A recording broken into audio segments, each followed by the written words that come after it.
Hi TNPSC டீமர்ஸ். இப்போ நம்ம பகுதி 1ல் விதி 1ல இருந்து 4 வரைக்கும் எதை இண்டிகேட் பண்ண அப்படிங்கிறத பார்க்கலாம். இந்த 4மே நம்மளுக்கு இந்தியாவில் உள்ள மாநிலங்களோட எல்லைகளை பற்றி தான் குறிப்பிடப்படும். ஸோ அதில் ஃபஸ்ட் ஒன் விதி 1 அப்படின்னா இந்தியா ஒரு பாரதம் என நம்ம ஃபஸ்ட்டு ஜட்ஜ் பண்ணியிருப்போம்.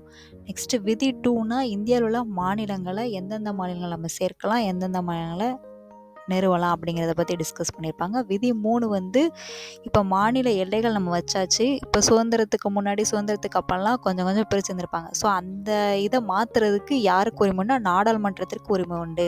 ஸோ அதை பற்றி பேசுகிறதான் விதி 3. விதி 4 பார்த்திங்கன்னா விதி 2லையும் விதி 3லையும் நம்ம என்னென்ன பண்ணுறோமோ அதுக்குன்னு ஒரு சட்டம் இருக்கணும்ல, அந்த சட்டத்தை பற்றி பேசுகிறதான் விதி 4.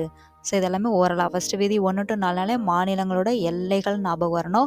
1னா பாரதம், 2னா மாநிலங்களை சேர்த்தல், 3னா நாடாளுமன்றத்திற்கு உரிமை உண்டு, 4னா 2லையும் 3லையும் என்ன பண்ணுறாங்களோ அதை பற்றின சட்டங்கள் அப்படின்னு சொல்லி ஷார்ட்கட்டில் ஞாபகம் வச்சுக்கோங்க.